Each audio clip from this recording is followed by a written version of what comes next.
Welcome. In this video we are going to discuss about cloning vector based on M13 phage. You do cloning of DNA with the help of M13 phage based vector when you have to do sequencing of that particular inserted DNA. Okay, so for sequencing purpose, this M13 phage based vector is used. Now this M13 phage, this filamentous virus, contain 6.4 kb of single-stranded circle of DNA. Okay, the DNA of this filamentous virus is circular and it is single-stranded and it has a size of about 6.4 kilobases.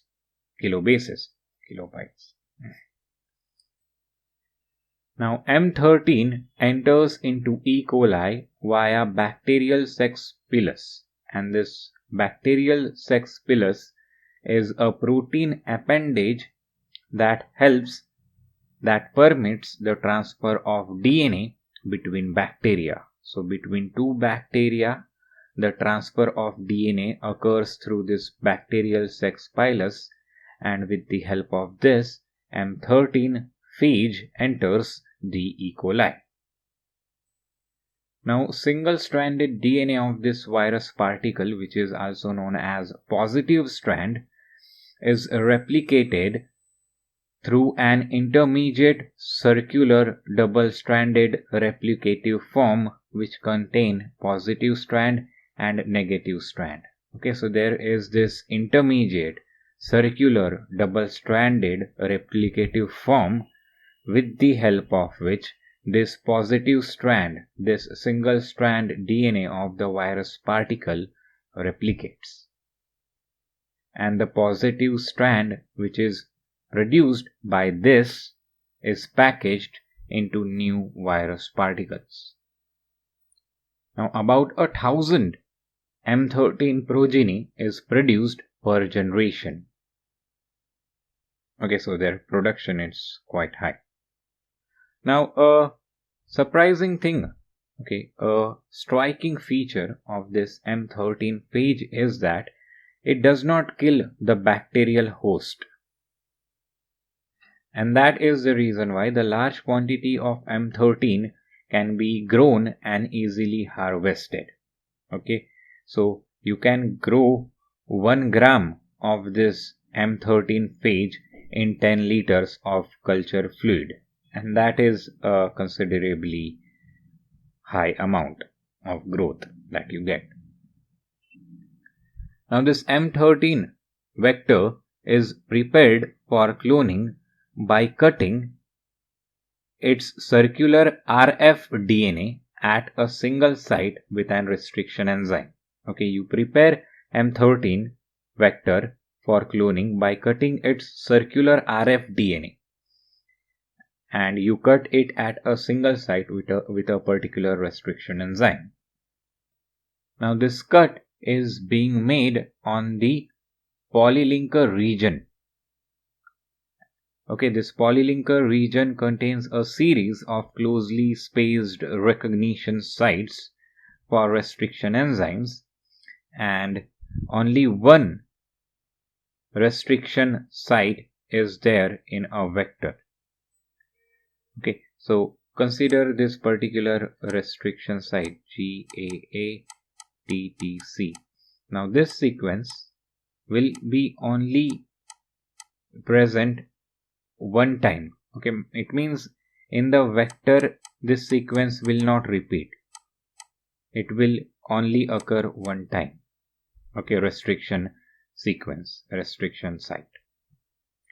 Now the double-stranded foreign DNA fragment, which is produced by cleavage with the same restriction enzyme, is then ligated to the cut vector. Okay, the foreign DNA fragment is ligated into the vector, and this vector is cut by the restriction enzyme, and that same restriction enzyme is used to cut this foreign DNA fragment as well. and this produces the same overhanging ends, and that is the reason we are able to ligate both of them. That's why we use same restriction enzyme to cut the foreign DNA as well as the vector. Now this foreign DNA can be inserted into two different orientations because the ends of both the DNA molecules are the same. And that is the reason why the half the new positive strand will contain the one of the strand of the foreign DNA. Okay, half of the new positive strands which are packaged into the virus particles will contain one of the strands of the foreign DNA, and other half will contain the other strand. Now infection of E. coli with this single virus particle will lead to the generation of large amount of single-stranded M13 DNA, which contain the same strand of the foreign DNA. So the DNA which is cloned in M13 can be easily sequenced. So this is how it looks. Okay, the production of single-stranded recombinant DNA using M13. So this is your M13 vector. Now it is in the RF form. Okay, now you do the insertion of foreign DNA and then you produce the recombinant DNA.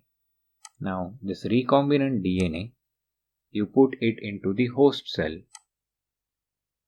Now the RF form of the vector has a positive strand and has a negative strand. Okay, so this recombinant DNA undergoes replication, and after that the single stranded DNA synthesis occurs. Okay, so only the positive strand of this vector goes into the new virus particles. Okay, only the positive strand is packaged into the new virus particles, and then you can use this virus particles to sequence this sequence of DNA. Okay, so that is all about the cloning vector based on the M13 phage. Now let's talk about PHAGmid vectors. Now this PHAGmid vectors are the plasmid DNA which contains small segments of the genome of the filamentous phage such as M13, FD and F1. Okay, so these are the filamentous phages, and the small segments from the genome of these filamentous phage are there in your PHAGmid vectors. Okay, so you take a plasmid, you insert small segments of the genome of these phages, and that is how you produce your PHAGmid vectors.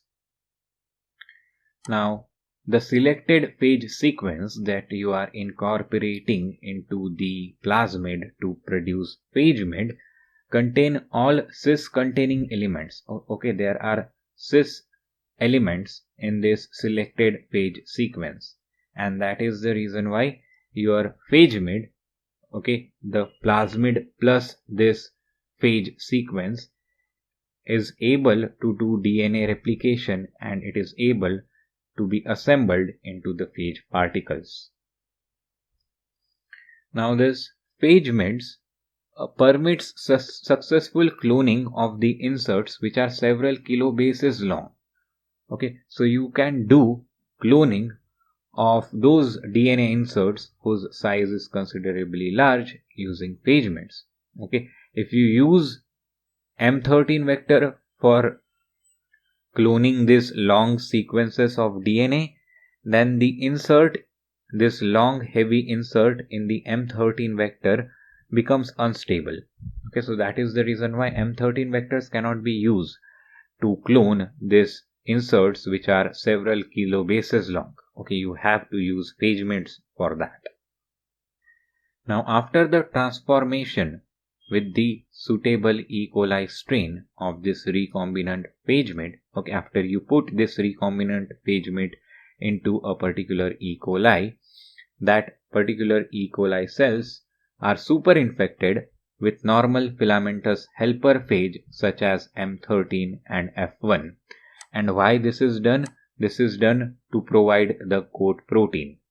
Okay, so you put your recombinant phagemid into that bacteria, then you infect that bacteria with M13 and F1 so that this phage will produce coat proteins, and your recombinant phage will then be coated with these coat proteins. Okay, so that is how the phagemid vectors functions. So the phage particles which are secreted by the superinfected cells will contain a mixture of helper phage and recombinant phagemids. Okay, so helper phage, the function of this thing was to provide proteins for the coat formation. So helper phage will also be produced and the recombinant phagemids will also be produced.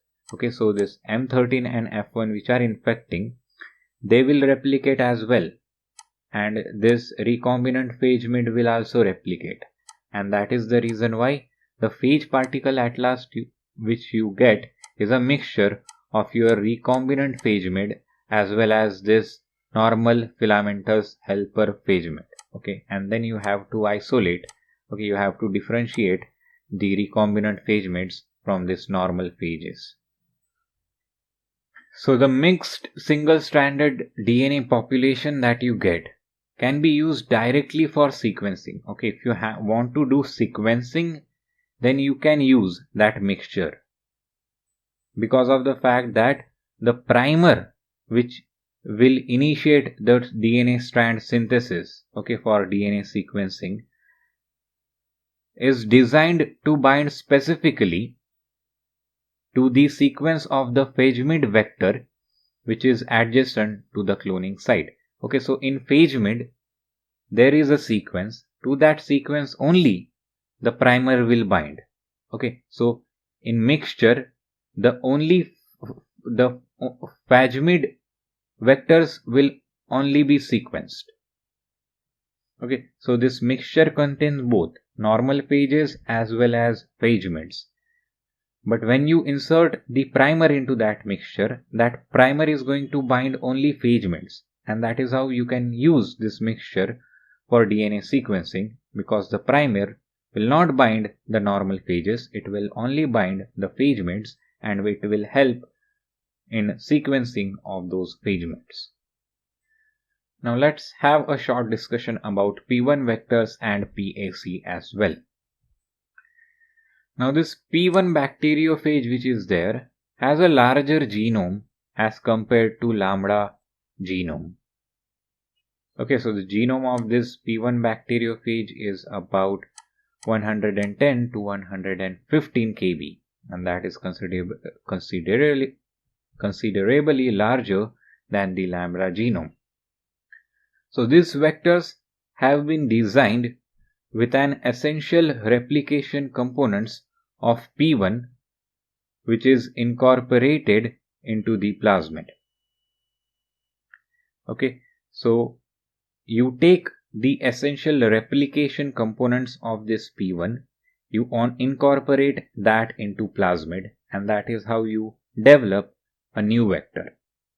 So that new vector is P1 derived artificial chromosome, which is abbreviated as PAC. And what are these PAC? They are the DNA constructs that have been derived from the P1 bacteriophage. Okay, so you take a plasmid, you take essential replication components from the P1, you incorporate those components into plasmid, and that is how you make a PAC, that is P1 derived artificial chromosome. Now this PAC is one type of vector which is used to clone DNA fragments from 100 to 300 kb and on an average 150 kb in E. coli cells. Okay, so you can clone DNA fragments of sizes 100 to 300 kb by using this PAC vectors. and they function in E. coli. So that's all for this video. Thanks for watching.